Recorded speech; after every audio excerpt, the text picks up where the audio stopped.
Esto es Con Sabor a Evangelio. Primero felicitarte porque he sentido que te has vuelto pues un compañero de camino fiel en esto de Con Sabor a Evangelio. Segundo, decirte que yo no tengo la última palabra, que simplemente hago una reflexión que no es mía, me la suscita el Dios que me habita, que es el Dios que nos reveló Jesús de Nazaret. Y tercero, que este ejercicio lo hago con mucha alegría, con mucho gusto, porque siento que tengo ahí como una comunidad virtual. Bueno, yo creo que cada sesión con Sabor a Evangelio tiene aproximadamente mínimo 23-25 mil visualizaciones, y eso pues habla muy bien de esta comunidad que hemos ido tejiendo y que a muchos nos hace bien. Hoy quiero hablar de Dios de hazañas. Dios de hazañas. Tiene que ver pues con el Evangelio de esta dominica que habla de la multiplicación de los panes, y creo que más adelante pues tocaremos seriamente ese tema. También Jesús y sus hazañas. Primero digamos que es una hazaña, es una acción, un hecho ilustre, señalado, significativo, importante. Y luego llamar al Salmo 144 para que nos acompañe en esta sesión. Que todas tus criaturas te den gracias, Señor, que te bendigan tus fieles, que proclamen la gloria de tu reinado, que hablen de tus hazañas. Los ojos de todos te están aguardando, tú les das la comida a su tiempo. Abres tú la mano y sacias de favores a todo viviente. El Señor es justo en todos sus caminos, es bondadoso en todas sus acciones. Cerca está el Señor de los que lo invocan sinceramente. Salmo 144. Que hablen de tus hazañas, que proclamen la gloria de tu reinado. Parece interesante que podamos hablar de las hazañas de Dios. Cuando hablamos de las hazañas de Dios, yo quiero hacer aquí una salvedad. Y es más allá de estar señalando hazañas externas, hay que aprender a descubrir las hazañas que Dios realiza en nuestro corazón. Por ejemplo, que tú seas capaz de perdonar a alguien que te hizo muchísimo daño y que hizo que tu vida diera un giro tremendo. Es una hazaña de Dios. Que tú seas capaz de desprenderte de algo que para ti es muy valioso y compartirlo con otra persona que tiene muchísima necesidad de eso. Es una hazaña de Dios. Que tú seas capaz de embarcarte en una misión de servicio es una hazaña de Dios. Que tú tengas siempre la disposición para ayudar a los más necesitados es una hazaña de Dios en tu corazón. Y eso pues quiero decirlo claro porque me parece que es de suma importancia. Las hazañas del Señor. Y bien, primera hazaña. El Señor usa siempre para sus hazañas hombres y mujeres. Hablemos de esta hazaña que es extraordinaria. Moisés frente al Mar Rojo. Está en Éxodo capítulo 14. Veían venir el ejército porque se endureció el corazón del faraón y quiso recuperar con su ejército el pueblo que se le había fugado de Egipto y que era su pueblo esclavo. Y el pueblo estaba ahí entre la espada y la pared, como muchas veces tú y yo estamos entre la espada y la pared. Es decir, entre el mar y el ejército que venía a capturarlos nuevamente y tal vez acabar con todos ellos. Y el Señor sopló durante toda la noche, mientras Moisés extendía la vara en dirección al mar. Y el mar se dividió en dos. Aquí hay cosas muy interesantes, como el pueblo clama, y siempre que el pueblo clama, Dios actúa. El pueblo clamó y le dijo a Moisés: ¿qué es esto? Pues nos hubiéramos muerto más bien en Egipto. ¿Cómo nos has traído hasta este lugar a terminar siendo presa fácil del ejército egipcio? En Egipto teníamos las honras fúnebres y las condiciones para ser enterrados. Allá había sepulcros suficientes para todos nosotros. Y el Señor actuó. Una hazaña poderosa. Y no quiero dar ninguna explicación, ni técnica, ni histórica.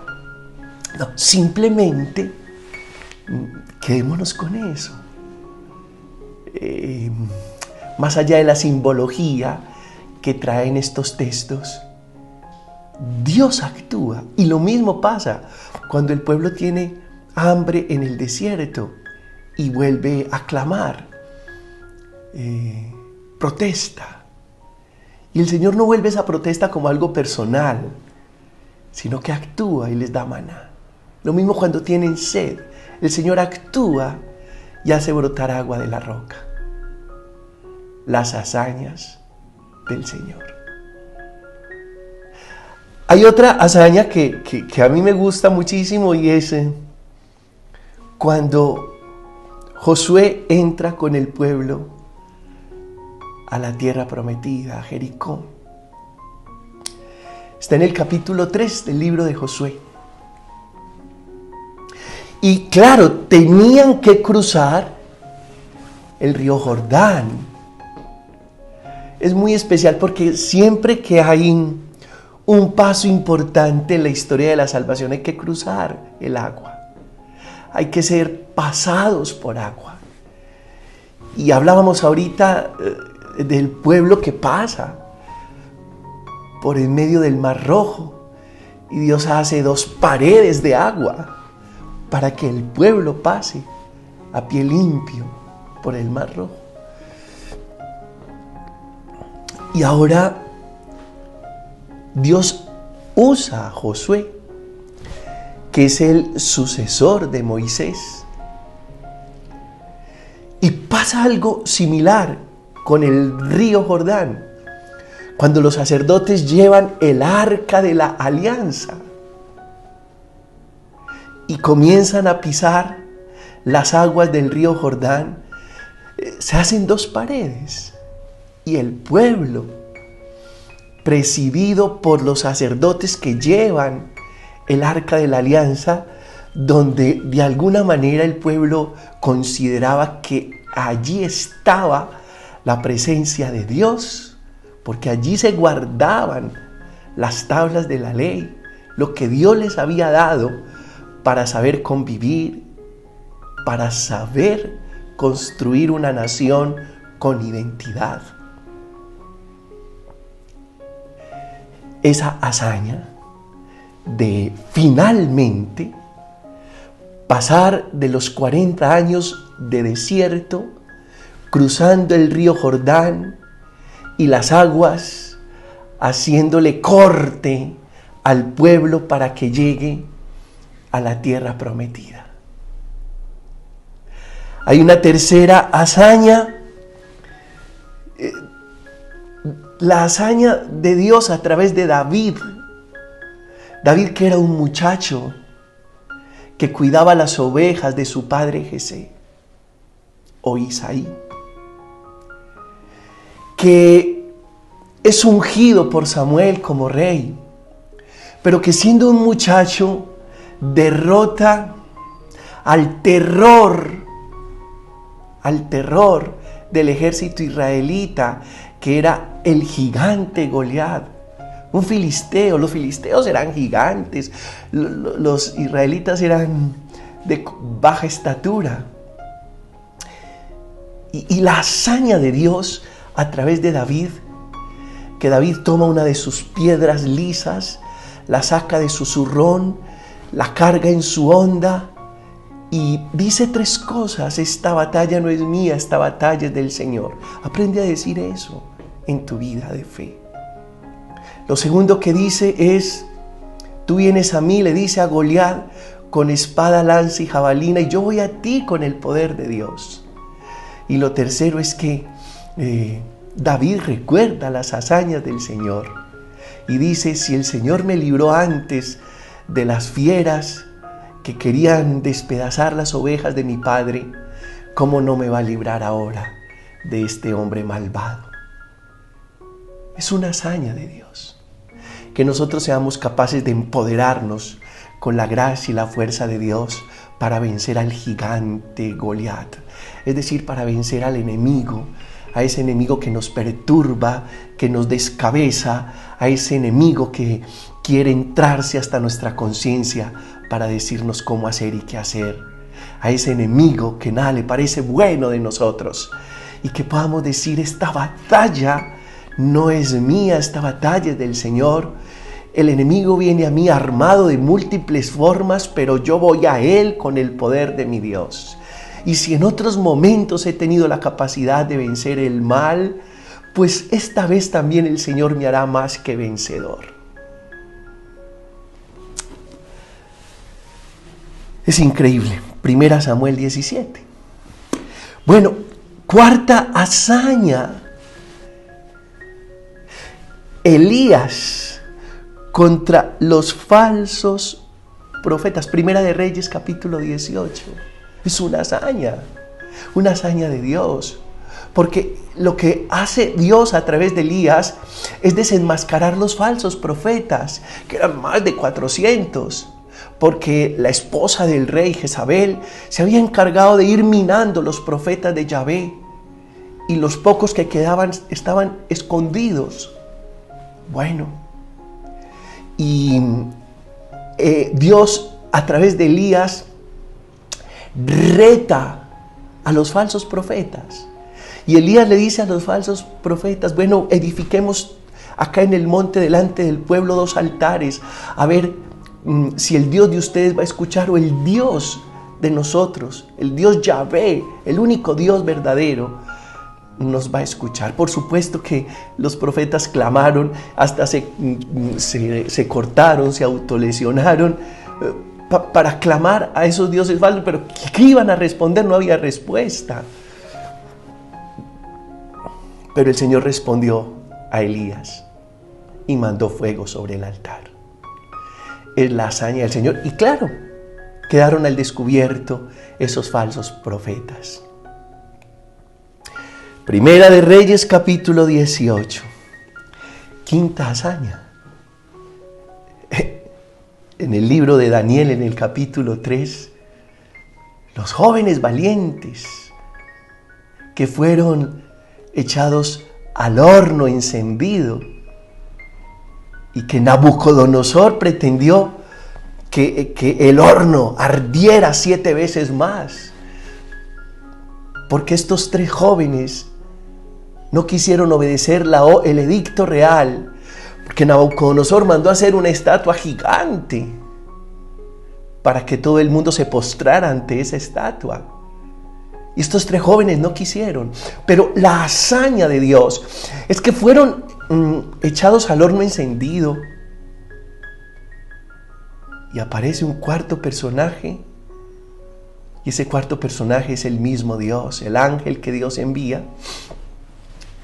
Así la figura literaria.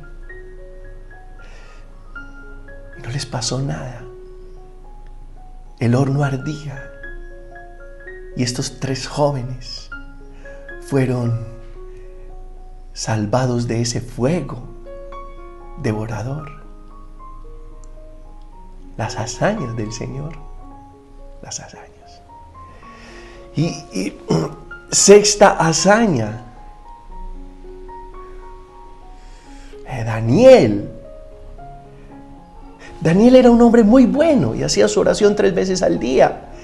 Y los gobernantes, sus compañeros, sus colegas, le cogieron ojeriza, le cogieron envidia y quisieron atraparlo en algún error. Y entonces le dijeron al rey: pronuncia un edicto real que durante 30 días no se puede honrar nada distinto que no sea el rey. Y vieron que Daniel seguía orando 3 veces al día a Dios, a Yahvé. Y esa fue la causa para hacerle cumplir la orden al rey Darío. Y el rey Darío, con pesar, pues no podía derogar su propia orden. Y mandó a Daniel al foso de los leones. Y al día siguiente el mismo rey fue hasta el foso, triste, a llamar a Daniel por si algo respondía. Y Daniel estaba intacto. La hazaña de Dios. Y ahí es donde comprendemos esto: si Dios con nosotros, ¿quién contra nosotros? Así que a mí me gusta que conversemos sobre el Dios de hazañas. Es nuestro Dios. Es nuestro Dios.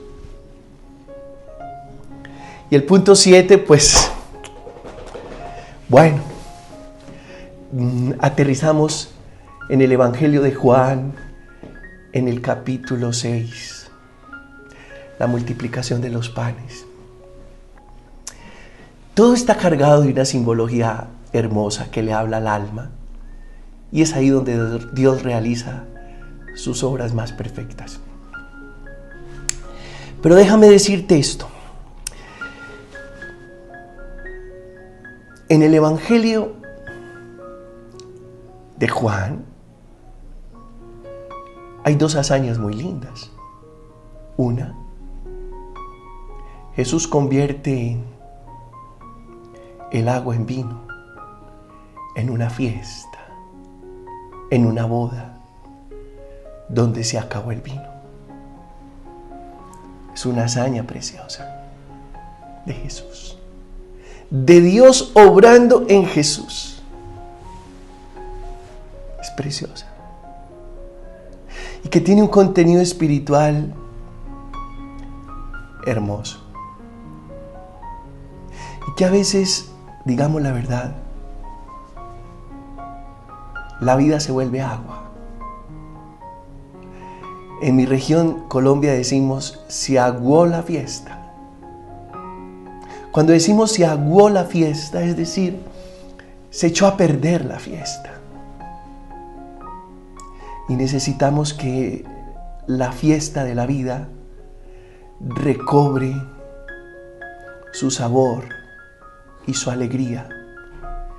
Y la hazaña que hace Jesús cuando el Evangelio de Juan cuenta que convirtió el agua en vino, es devolverle la alegría a la fiesta de la vida.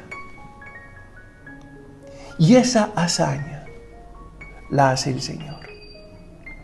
A veces caemos en la rutina, en el tedio, en la costumbre.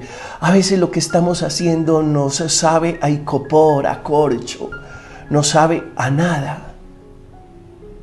Y solo el Señor Jesús, en su misericordia, hace la obra, la hazaña.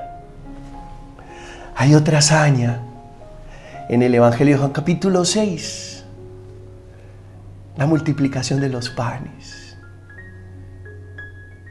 Y Jesús cuenta con los pocos panes y peces que tiene un joven, un muchacho.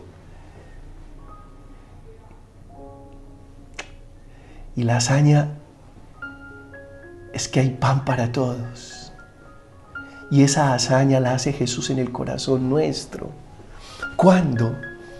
Cuando somos capaces de compartir lo que tenemos. Cuando después de escuchar tanto al Maestro nos damos cuenta que las cosas materiales no son tan importantes, que es más importante compartir lo que somos, compartir lo que sabemos, compartir lo que tenemos. Porque hay más alegría en dar que en recibir. Y esa hazaña la realiza Jesús en tu corazón. Cuando somos capaces de comunicar nuestros bienes, de ser solidarios con lo que poseemos, de ponernos en la situación del hermano y ayudarle a salir adelante, esa obra la hace Jesús en el corazón de cada creyente. Hay una tercera hazaña de Jesús.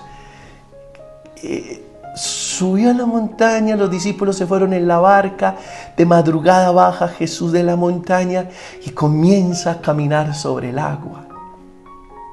Otra hazaña. Y Pedro se antoja y le dice: Maestro, yo quiero de eso que tú sabes hacer. Y Jesús le dice a Pedro: ven. Jesús obedece la palabra de Jesús, se baja de la barca. Comienza a caminar sobre el agua. Se contagia de la hazaña del Maestro, pero siente miedo e inmediatamente comienza a hundirse. Jesús le da la mano, lo reprende y le dice: Pedro, ¿por qué tan poca fe? Pero la hazaña es aprender a conservar el equilibrio y no hundirnos en la adversidad. Y esa hazaña la realiza Jesús de Nazaret en tu vida. Cuando no te dejas caer pese a lo que pueda estar pasando, cuando no te dejas hundir pese a lo que pueda estar sucediendo. Esa es la hazaña. Y hay otra hazaña, y es Jesús que calma la tempestad. También está en el Evangelio.